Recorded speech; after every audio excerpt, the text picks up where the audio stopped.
¿Cómo está mi amada familia, mis hermanos y mis hermanas? Bienvenidos y bienvenida a esta primera parte de nuestro primer estudio bíblico del año del Grupo Contracorriente, estudio bíblico acerca de Filipenses. Antes de comenzar, pedirte por favor que pauses el video y tengas un momento para orar. Hay un consejo que dio un antiguo predicador que se llama John Wesley sobre qué hay que hacer antes de leer la Biblia, y dice así: ora fervientemente y seriamente antes de leer las Escrituras para entenderlas como solo puede entenderse a través del mismo Espíritu Santo que las inspiró. Del mismo modo, debes también terminar la lectura con una oración. Y mira, tengo que decir que aunque estoy aquí dando este estudio bíblico, no soy profesor, no soy pastor, no tengo pedagogía, no tengo teología. Mira, yo ni siquiera sé dónde está ubicado el set, nunca he visto el edificio. Así que yo no puedo ser el que en este momento enseñe. De verdad, si tú quieres aprender, el Espíritu Santo tiene que hacer la obra, ¿ya? Entonces, pausa el video, ten un momento para orar al Señor, trae también tu Biblia y un cuaderno para que podamos comenzar. Comencemos entonces con este estudio bíblico de la carta a los Filipenses, ¿ya? Este estudio bíblico va a estar basado principalmente en el comentario a la carta a los Filipenses de nuestro hermano Gordon Fee, ¿ya?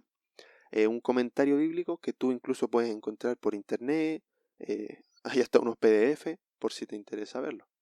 Hoy día vamos a ver una contextualización histórica, vamos a hablar un poco acerca de Pablo, de los Filipenses también, antes de comenzar con la lectura de la carta, ¿ya?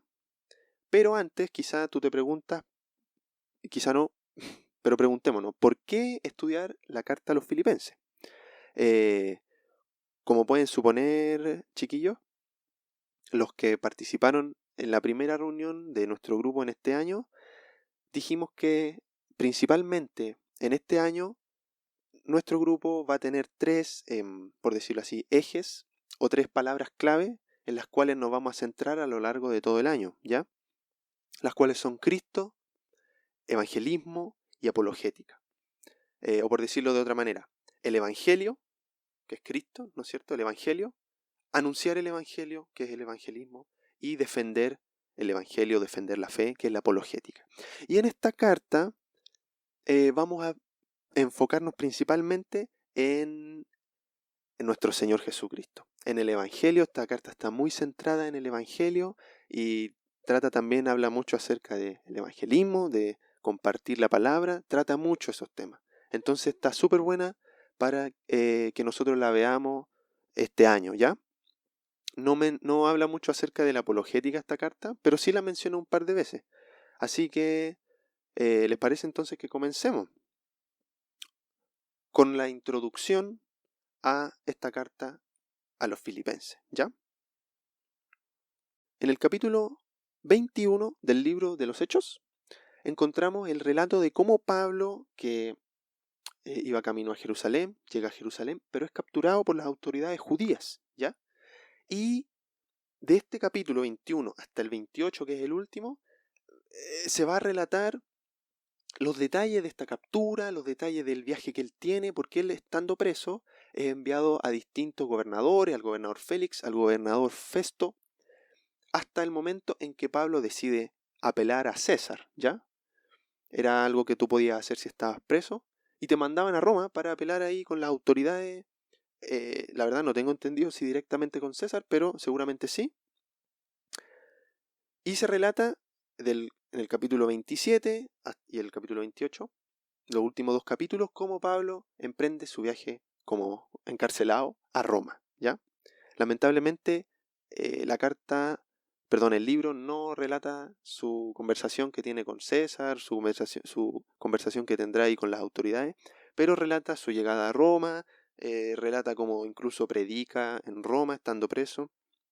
Pero podemos leer en el versículo 16 del capítulo 28 que dice: cuando llegamos a Roma, el centurión entregó los presos al prefecto militar, pero a Pablo se le permitió vivir aparte, con un soldado que le custodiase.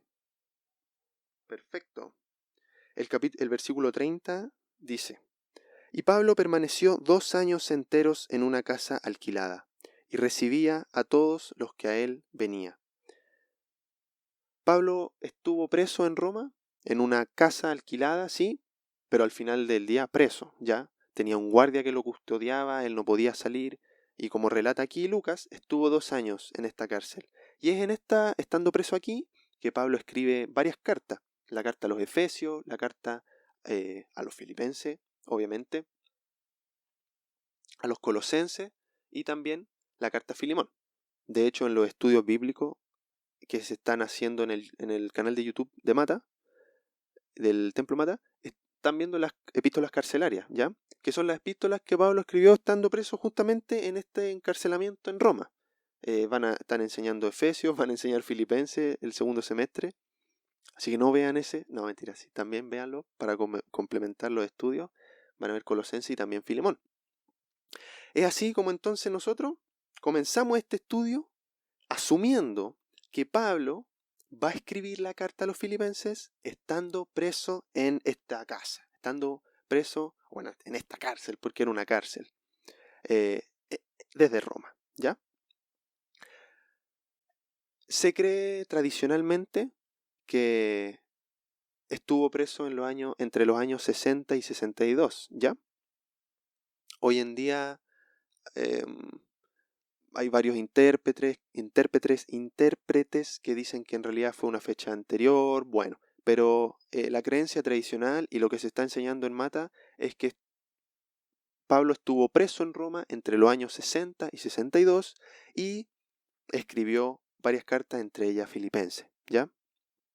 Bueno, en la carta a los Filipenses no es difícil darnos cuenta que Pablo es el quien escribió la carta. En el versículo 1, la primera palabra de hecho que aparece es Pablo, en el sentido de yo, Pablo, les escribo a ustedes los filipenses. No es complicado entenderlo. Y hay varios versículos donde también nos detalla, en la carta a los filipenses, nos detalla que él está preso. Por ejemplo, el 1.7 dice: como me es justo sentir esto de todos vosotros, por cuanto os llevo en el corazón y también los llevo en mis prisiones. Hace una referencia a las prisiones. Por ejemplo, el 13 y 14 del capítulo 1 dice: de tal manera que mis prisiones se han hecho patentes en Cristo, en todo el pretorio y a todos los demás. Y la mayoría de los hermanos, cobrando ánimo en el Señor con mis prisiones, se atreven mucho más a hablar la palabra sin temor. El 1.16 también dice: algunos anuncian a Cristo por contención, no sinceramente, pensando añadir aflicción a mis prisiones. Y a lo largo de la carta, claramente Pablo va diciendo que él está preso, ¿ya? Pero ahora, con respecto al destinatario de la carta, evidentemente esta carta se llama Filipenses, se llama la carta de San Pablo, aquí dice la carta del apóstol San Pablo a los filipenses, evidentemente es la iglesia que se encuentra en Filipos. Pablo tiene una muy bonita historia con los filipenses, con la iglesia que está en Filipos, y esta historia comienza en el libro de los Hechos, el capítulo 16. Bueno, antes mencionar que en el capítulo 15, los versículos finales, se relata cómo Pablo, Silas, Timoteo y Lucas se encuentran los 4 en lo que se le llama el segundo viaje misionero de Pablo. Obviamente tuvo su primer viaje misionero Pablo y ahora están en el segundo, y como pueden ver en la imagen que saqué de Google, recorre varias partes de Macedonia, de Capodocia. Entonces pasa, como ustedes pueden leer aquí, abajo dice Jerusalén, Samaria, Cesarea, y un poco más para arriba dice Antioquía. Y pasa que de aquí es donde parten ellos. Y van avanzando, tú puedes ver la flecha, ¿no es cierto? Listra, Iconio, pasan por Troas y llegan a Filipos. Esto seguramente se dice que es alrededor de los años 49, 50 o 51 después de Cristo. Y en esta fecha, o cercanas a ella, llegan a esta ciudad en Filipos, ¿ya? Una colonia romana ubicada en la actual Grecia. Por ejemplo, el versículo 11 del capítulo 16 dice: zarpando pues de Troas, vinimos con rumbo directo a Samotracia y al día siguiente a Neápolis, y de allí a Filipos, que es la primera ciudad de la provincia de Macedonia y una colonia, y estuvimos en aquella ciudad algunos días. Sucede que esta ciudad estaba imbuida y llena, así repleta, de religión y cultura romana, ¿ya? Con todo lo que eso implica, con todo el paganismo que implica. Pero de todas maneras habían unas mujeres que seguramente eran judías, que vivían en esta ciudad, que se reunían a la orilla de un río para orar y para buscar a Dios. Dice así el versículo 13: y un día de reposo salimos fuera de la puerta junto al río, donde solía hacerse la oración. Y sentándonos hablamos a las mujeres que se habían reunido. Y ahí estaban los cuatro, como podemos leer, y en este día de reposo se acercan a este grupo de mujeres que se reunía a orar. Si tú sigues leyendo, y que te lo recomiendo, vamos a leer cómo se relata que después de que las mujeres escucharon el mensaje de salvación, lo creyeron, y en ese mismo río fueron bautizadas. Había una mujer que se llamaba Lidia, que era vendedora de púrpura, y esta lo invitó a la casa al tiro, a que pasaran la noche. Y en este capítulo podemos leer cómo comenzó la iglesia en Filipos. Ya, ahora sucede que no sabemos cuánto tiempo habrán estado Pablo y los amigos en la ciudad, pero sabemos que fue el suficiente para que para que entre Pablo y la iglesia se formase una amistad. Sí, una amistad. Esto lo podemos ver claramente en el lenguaje que Pablo usa en la carta. Por ejemplo, el 1.3 dice: doy gracias a mi Dios siempre que me acuerdo de vosotros. El 1.7 dice, el que leíamos en delante: cómo me es justo sentir esto de vosotros, por cuanto a todos ustedes los tengo en el corazón. Usa un lenguaje muy amoroso en esta carta, Pablo. El 2.12: por tanto, amados míos, como siempre habéis obedecido, bla, bla, bla. Y hay otra frase muy bonita que dice en el 4: así que, hermanos míos, amados, deseados, gozo y corona mía, estad firmes en el Señor, amados, dice. Y por ejemplo, el versículo 15 del capítulo 4 dice: y sabéis también vosotros, oh filipenses, que al principio de la predicación del Evangelio, cuando partí de Macedonia, ninguna iglesia participó conmigo en razón de dar o recibir, sino solo ustedes. Entonces, a lo largo de toda la carta, esto era solo unos ejemplos, vamos a leer cómo entre Pablo y los filipenses hay una relación de amistad muy bonita y que es mutua, tanto de Pablo hacia los filipenses como de los filipenses hacia Pablo. Acuérdense que dijimos entonces que el segundo viaje misionero fue alrededor del 50 y él estuvo preso en Roma en el 60 al 62. Entonces 10 años después, desde que se hizo amigo con los filipenses, desde que lo conoció a Lidia, a todos, Pablo escribe esta carta. Pero podríamos preguntarnos por qué. ¿Qué lo impulsó a escribir la carta? ¿Ya?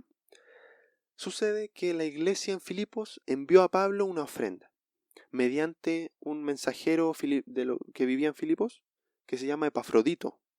Por ejemplo, el versículo 10 del capítulo 4 dice: en gran manera me gocé en el Señor de que al fin habéis revivido vuestro cuidado de mí, de lo cual también estabais solícitos, pero faltaba la oportunidad. Por ejemplo, el 18 dice también, el versículo 18: pero todo lo he recibido y tengo abundancia, estoy lleno, habiendo recibido de Epafrodito lo que me enviasteis, olor fragante, sacrificio acepto y agradable a Dios. Los filipenses le enviaron a Pablo una ofrenda que seguramente constaba de dinero, pero pienso que también pudo haber sido papiro, cuestiones así para comer, puede ser. Porque sucede cuando uno estaba preso, a pesar de que quizá Pablo tenía una casa donde él estaba preso, no podía salir, y el guardia era como el único contacto que tenía, no le llevaban mucha comida. Yo creo que se tuvo que hacer amigo del guardia, seguramente lo habrá evangelizado para que el guardia lo ayudase, porque generalmente los romanos no se preocupaban mucho de sus presos. Entonces necesitaba la ayuda de estos amigos en Filipo y le envían mediante Epafrodito una ofrenda a él. ¿Ya? Entonces es que Pablo, a modo de agradecimiento, escribe esta carta a sus amigos en Filipo y, bueno, puesto que está preso, la envía por medio de Epafrodito. O sea, Epafrodito trae la ofrenda y se regresa con la carta. Y esta entonces será la primera razón por la cual Pablo escribe la carta. Si es la primera es porque van a haber una segunda, y de hecho son 3 razones por las cuales escribe la carta, pero ya la vamos a ir viendo a medida que avancemos. Ya hablamos sobre el escritor, también hablamos sobre los destinatarios, y ahora vamos a proceder a hablar un poco acerca de las características de la carta en sí. Esta carta entonces fue escrita por Pablo a sus amigos en Filipos. Y este dato, el lenguaje utilizado y la estructura, la forma, por decirlo así, de la carta, la forma externa, corresponden y nos permiten clasificarla como una carta de amistad. ¿Ya? ¿Y qué es una carta de amistad? Es un tipo de carta típico, normal, del mundo, en el mundo grecorromano, en los tiempos grecorromanos. No sé, habían distintos tipos de cartas, pero uno súper típico era la carta de amistad. Que era simplemente una carta que enviaba un amigo a otro que estaba lejos. Por ejemplo, un amigo que lo tenía ahí en Filipo, tú vivías ahí en Roma, le enviaba una carta de amistad, le preguntabas cómo estaba, le contabas tu situación. Y de hecho, lo que pueden ver en la pantalla es la estructura formal de una carta de amistad típica, que al comienzo tiene unos saludos, un hola, ¿cómo estáis? Y luego, al tiro, el escritor empieza a contar los asuntos suyos, lo que le ha pasado. Oye, sabéis que fui al Coliseo, la pasé súper bien, te echo de menos. Y luego de hablar un poco acerca de él, el autor empieza a hablar acerca de el destinatario. No sé, pues le puede decir, supe que te fue muy bien en la prueba de admisión al no sé qué, y oye, cuéntame cómo te va. Uno también le solicitaba noticias, dime cómo está tu abuela, lo que sea. Luego de esto se intercambiaban saludos con otras personas, con terceras partes, así como, oye, mándale saludo a este, mándale saludo a no sé quién, y al final una despedida bonita, común y corriente. Entonces los estudiosos dicen que es imposible no darse cuenta de que la forma exterior de la carta corresponda a una carta de amistad. Pero atención, porque mediante el contenido de la carta, la parte de adentro, por decirlo así, podemos darnos cuenta que el nivel de amistad entre Pablo y los filipenses era mucho más profundo que una simple amistad normal, ¿ya? Esto es porque en la carta no se hablan temas banales, o sea, no sé, en las cartas de amistad se hablaba, oye, yo me compré esto, no sé qué, así cuestiones normales. Pero en esta carta no es así, porque Pablo aprovecha esta instancia, una instancia común y corriente de enviarle una carta a sus amigos. Aprovecha Pablo esta instancia para enseñar y exhortar a sus amigos. Pero antes de continuar, yo creo que voy a tener que explicar qué significa exhortar. Yo traté de encontrar una palabra, un sinónimo que fuera más fácil de entender, no sé, pero no pude. Entonces, creo que voy a explicar qué significa, ¿ya? Exhortar es cuando tú animas a alguien a hacer algo o a que se comporte de cierta forma mediante razones, mediante un ruego o una súplica. Pero hay una vez escuché una frase muy interesante de qué significa exhortar, y es mostrar amablemente a alguien un mejor camino. Es como, por ejemplo, decir, tú te estás yendo por este lado izquierdo, pero tú quieres que esta persona vaya por este lado derecho, y tú les muestras el mejor camino. Mira, esto es mejor, te recomiendo que hagas esto, mejor ve por aquí, te conviene, y siempre amablemente. Nunca tratando de ganar, sino amablemente. Y es por esto que algunos sinónimos que hay por ahí son alentar, confortar y consolar. Entonces Pablo utiliza esta instancia, una instancia común y corriente, para exhortar y enseñar. Podemos darnos cuenta en esta carta que, a diferencia de la mayoría de las cartas, Pablo evita meticulosamente cualquier indicación de una relación del tipo patrón y cliente, ¿ya? ¿A qué me refiero? Que Pablo no apela a su autoridad para instruir o exhortar a los oyentes, ¿ya?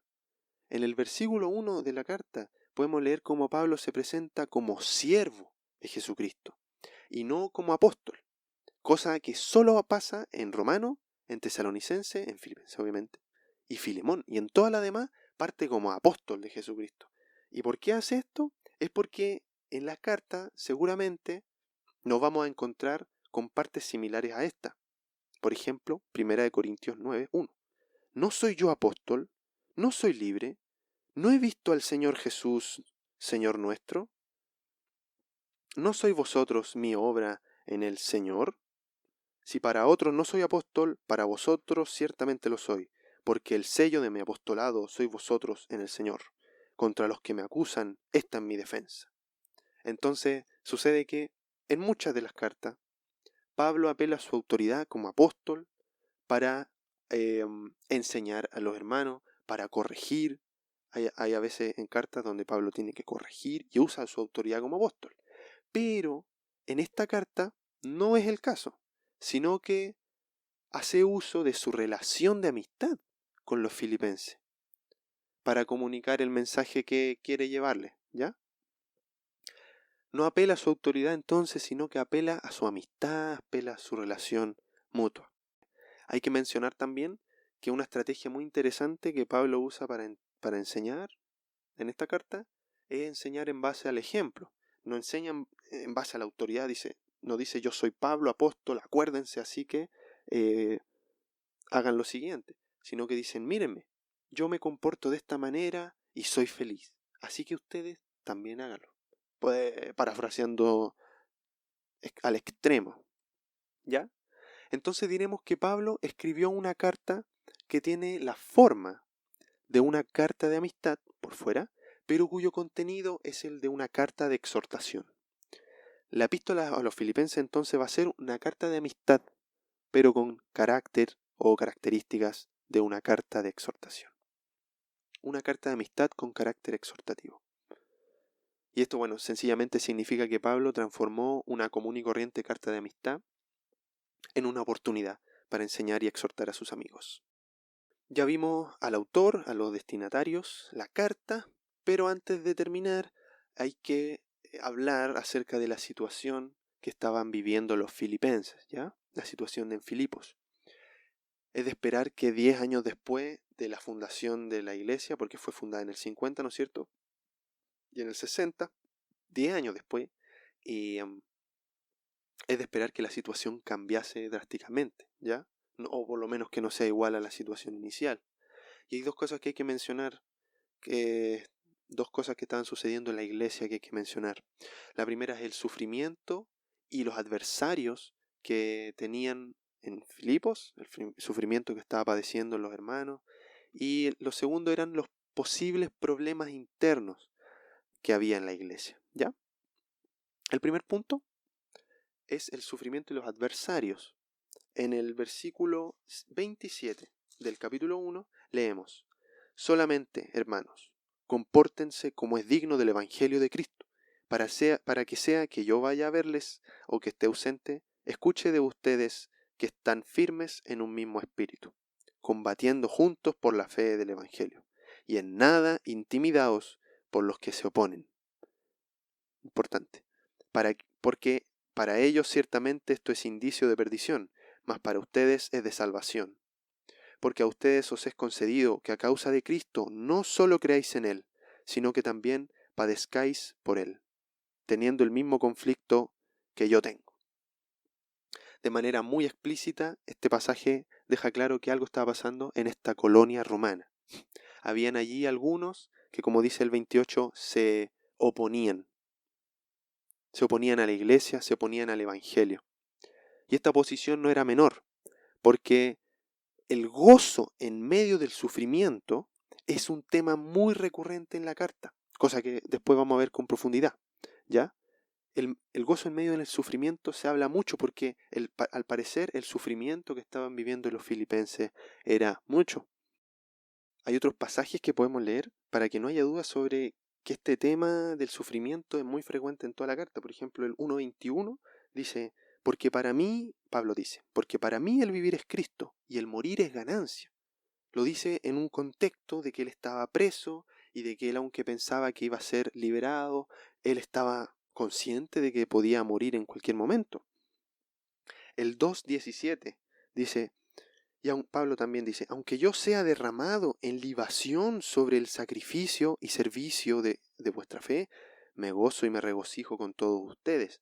Habla de que él está contento a pesar de que su muerte puede tomar, por decirlo de una forma metafórica, la forma de un sacrificio. Por ejemplo, el 2:27 dice, hablando de el Epafrodito, dice, en verdad Epafrodito estuvo muy enfermo, a punto de morir, pero Dios tuvo misericordia de él, y no solamente de él, sino que también de mí, para que yo no tuviese tristeza sobre tristeza. O sea, hasta Epafrodito, el mensajero, estuvo sufriendo. Y también, por ejemplo, el versículo 18 del capítulo 3 dice, hablando de Filipos, de los hermanos en Filipos, porque por allá en Filipos andan muchos, de los cuales os digo muchas veces, y aún digo, ahora lo digo llorando, que son enemigos de la cruz de Cristo.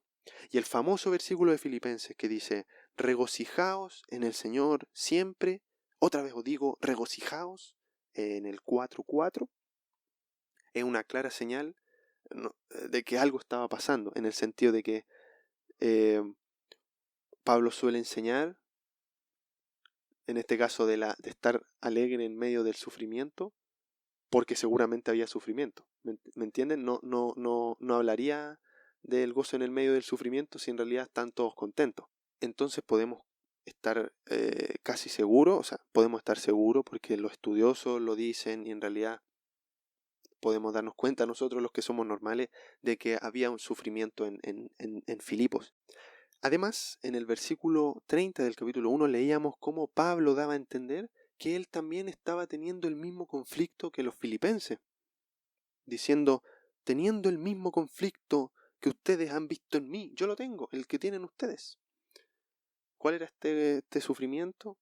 Que estos adversarios del versículo 28 se estaban oponiendo al Evangelio y a la cruz de Cristo, tanto allá en Filipo como acá en la ciudad de Pablo, en Roma. Pero ¿quiénes son estos adversarios? Se han llegado a desarrollar, hermanos, 18 hipótesis distintas sobre este tema. ¿Quiénes son los adversarios? Y se han desarrollado tantas porque la gente, o bueno, los estudiosos, utilizan distintas metodologías para encontrar a los adversarios. Nosotros vamos a utilizar la técnica, por decirlo así, de revisar el contexto histórico para encontrar quiénes son los adversarios. No vamos a entrar en detalle y yo en esta oportunidad no voy a mencionar otras hipótesis, aparte de la que nosotros desarrollemos, pero a medida que vayamos estudiando la carta y nos vayamos topando con algunos versículos, vamos a ir explicando alguna de estas hipótesis para ir descartándolas, ¿ya? Veamos el contexto, muchachos. Filipo era una colonia romana, como dijimos, ¿no es cierto? Y Filipo debía su existencia como colonia al primer emperador del Imperio Romano que se llamaba Augusto César, que es el que ustedes pudieron ver en la primera diapositiva. Y esto garantizaba que la ciudad siempre diera devoción al emperador, ¿ya? En la época de nuestra carta, los principales títulos que se usaban para referirse al emperador eran Kyrios y Soter, que significan Señor y Salvador. Cáchate. No solamente esto, sino que el culto al emperador, donde se lo adoraba casi como a una deidad, había encontrado en las tierras orientales, como Filipo, muchísimos fieles y seguidores, ¿ya? Esto significa que en una ciudad como Filipo, cada acontecimiento público tenía lugar en un contexto de adorar al emperador, en este caso, en este tiempo, Nerón era el emperador, y entonces cada acontecimiento público giraba en torno a reconocer a este emperador Nerón como el Señor y Salvador. ¿Qué pasa? Que los creyentes en Filipo ya no se podían reconocer a sí mismos, no se consideraban como ciudadanos del Imperio Romano, porque ahora ya le debían lealtad a otro Kyrios, a Jesucristo, el único Señor y Salvador. Los creyentes en Filipo ahora eran ciudadanos de un imperio mucho más grande, ¿ya? El imperio, el reino de los cielos, cuyo César esperaban desde los cielos con expectación.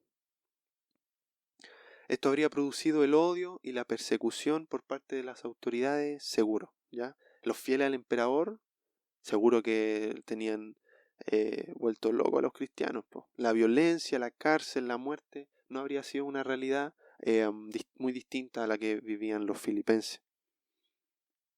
O me refiero a los cristianos en Filipos.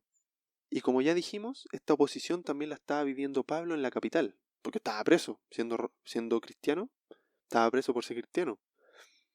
Son dos los posibles cargos por los que estaba en la cárcel. La primera, religio licita, es un cargo que se te otorgaba por no practicar una religión aprobada como la romana, la judía también era una religión aprobada, pero el cristianismo, que era considerada una secta judía, no era considerada como tal todavía. O quizá el cargo de maestas se habría aplicado sobre él, que maestas significa traición, traicionar al imperio y traicionar al César. Entonces el contexto sugiere que el imperio romano es la fuente de oposición que hacía sufrir a la iglesia en Filipos. A medida que avancemos en la lectura, como dije, vamos a ir examinando y descartando otras hipótesis. Pablo tratará este tema con mucho amor y siempre utilizando el lenguaje de la amistad. El segundo punto que hay que recalcar es la posibilidad de los posibles problemas internos que habían en Filipos, ¿ya? Aunque el sufrimiento y la oposición correspondían al contexto histórico, la principal intención en los momentos exhortativos de la carta es tratar algunas actitudes internas que se estaban dando en la iglesia. Los primeros indicios los podemos encontrar en el versículo 27 del capítulo 1 otra vez, cuando le dice, por favor, compórtense como es digno del Evangelio de Cristo. Y le dice, por favor, estén firmes en un mismo espíritu, combatiendo unánimes, cosa que después va a repetir en el versículo 2 del capítulo 2. Completen mi gozo sintiendo lo mismo, teniendo el mismo amor, estando unánimes, sintiendo una misma cosa, ¿ya? Entonces se supone que Pablo, ¿por qué repite tanto esto y a lo largo de la carta lo vuelve a mencionar una y otra vez? Por ejemplo, hay una oportunidad donde Pablo dice, ruego a Evodia y a Síntique que sean de un mismo sentir en el Señor. ¿Por qué diría esto si en realidad no estaba pasando nada? ¿Por qué diría que Evodia y Síntique, por favor, que estén en un mismo sentir si en realidad eran súper amigas? Entonces, todas estas expresiones dan lugar a pensar que algo está pasando en la iglesia. Si estas actitudes presentes no se corrigen, el testimonio del Evangelio de Cristo en Filipos podría ser mermado o incluso destruido, ¿ya? Es importante sí que entendamos que no estamos hablando de divisiones, ¿ya? Dentro de la iglesia. Por ejemplo, en 1 Corintios 1:11 leemos, porque he sido informado acerca de vosotros, hermanos, por lo de Cloé, que hay entre vosotros contiendas. Y este lenguaje, por ejemplo, no aparece en la carta. Lo más parecido que encontramos en Filipenses son murmuraciones y discusiones que hallamos en el versículo 14 del capítulo 2. Y que no son divisiones. Hay otras cartas donde sí hay divisiones, pero en esta oportunidad no se enfatiza eso. Pero se enfatiza que hay actitudes que si no se tratan pueden producir que la iglesia se divida. Entonces Pablo está preocupado y quiere tratar esos temas, quiere que se solucionen y que pueda haber paz. Pablo obviamente tratará estos temas, como igual que el tema anterior, con notable preocupación y siempre utilizando el lenguaje de la amistad para exhortar a sus amigos. Entonces, a pesar que agradecer a los filipenses por la ofrenda que recibió es el propósito inmediato por el cual escribió la carta, Pablo también tiene como propósito exhortar a los hermanos sobre estos dos temas, el sufrimiento y los opositores, los que se oponen, y también los problemas internos. Esta es la segunda razón por la cual escribe la carta, la preocupación que tiene por la situación de sus amigos. También para terminar, podríamos mencionar que seguramente Pablo escribió, no es que haya escrito esta carta, sino que posiblemente la dictó a un emanuense. Un emanuense era una persona que escribía cartas, que escribía rápido. Seguramente Pablo la dictó y después cuando la carta llegó a la iglesia en Filipos fue leída en voz alta. Porque podemos estar casi seguros porque en la cultura grecorromana predominaba la cultura oral. Casi todo era oral, no todos sabían leer, no había mucho papel, puede ser. Entonces, casi todo se hacía pensando en que se iba a escuchar. Y entonces Pablo usa asonancias, usa juegos de palabras, usa palabras complicadas, para que bueno, complicadas para nosotros, porque la idea de toda esta asonancia y juego de palabras es que cuando la iglesia lo escuche, sea fácil de recordar, fácil de memorizar. Pero son justamente estas palabras un poco complicadas, para nosotros que somos chilenos, palabras que cuando se traducen al español para nosotros son súper difíciles de entender. Hay unas partes en la carta que son súper enredadas. Entonces, cuando llegue el momento, vamos a tomarnos el tiempo para tomar ahí las medidas necesarias para entender los pasajes. Pero cuando llegue el momento, vamos a resolver estos acertijos casi que hasta se producen. Y para terminar, vamos a ver un poco el bosquejo de la carta súper brevemente, cómo está ordenada, cómo está distribuida, cómo se separa. Obviamente, dependiendo de la Biblia de estudio que leas o el comentario que leas, te van a separar la carta de manera distinta. Pero, en base a lo que habíamos dicho, ¿se acuerdan? De que Filipenses tiene la forma de una carta de amistad. Aquí también la separamos de esa manera. La carta comienza, los primeros 11 versículos, la primera parte, son el saludo y oración inicial, típico de una carta de amistad, pero que Pablo le da un sentido mucho más hermoso. La segunda parte, Pablo hablará de sus asuntos, de lo que le sucede a él, y en este caso reflexionará sobre su encarcelamiento. Aquí leemos ese famoso versículo que dice, porque para mí es vivir es Cristo, y el morir es ganancia. Ya lo explicaremos cuando lleguemos. Luego, como corresponde a una carta de amistad, Pablo va a comenzar a hablar de los filipenses, y en este caso va a enseñar, va a llamarlos, como aquí dice, llamarlos a estar firmes y unidos. Los va a exhortar, por favor, hermanos, estemos firmes y unidos. Y esta tercera parte abarca de los versículos 27 del capítulo 1 hasta el versículo 18 del capítulo 2. En esta sección encontramos esa hermosa reflexión que hace que hace Pablo acerca de Cristo cuando habla, y la vamos a leer. Cuando dice, el cual, siendo en forma de Dios, no estimó ser igual a Dios como cosa a la que aferrarse, sino que se despojó a sí mismo tomando forma de siervo, y hecho semejante a los hombres, y estando en la condición de hombre, se humilló a sí mismo, haciéndose obediente hasta la muerte, y muerte de cruz, por lo cual Dios también lo exaltó hasta lo sumo, y le dio un nombre que es sobre todo nombre, para que en el nombre de Jesús se doble toda rodilla de los que están en los cielos, y en la tierra, y debajo de la tierra, y toda lengua confiese que Jesús es el Señor, para gloria de Dios Padre. Muy hermoso pasaje que vamos a leer. Luego, Pablo se detiene un momento para conversar sobre los mensajeros. ¿Quiénes son los mensajeros? Epafrodito. También menciona Pablo que quiere enviar a Timoteo, su amigo, para que vaya, como mensajero para que vaya a Filipo. Bien, va a ser un interludio muy breve. La quinta parte de esta carta, que abarca del capítulo 3, versículo 1, hasta el versículo 3 del capítulo 4, Pablo retoma los asuntos de los filipenses y continúa hablando acerca de ellos y enseñando, y en este caso les anima a tener una actitud madura.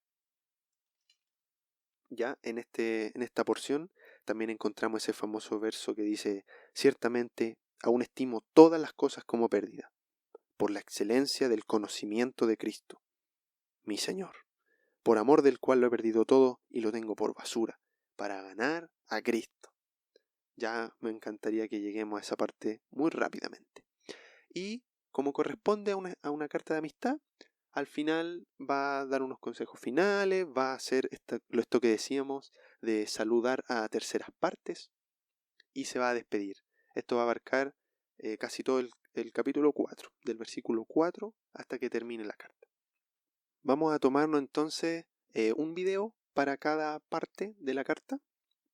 Restan entonces 6 videos que espero que puedan ser breves y puedan ser agradables, ¿ya? Y hasta aquí vamos a llegar entonces. Eso fue todo por hoy. Espero que se haya podido entender, Y espero en el nombre de Jesús que si tienen alguna duda puedan escribir también y hacernos llegar esas preguntas.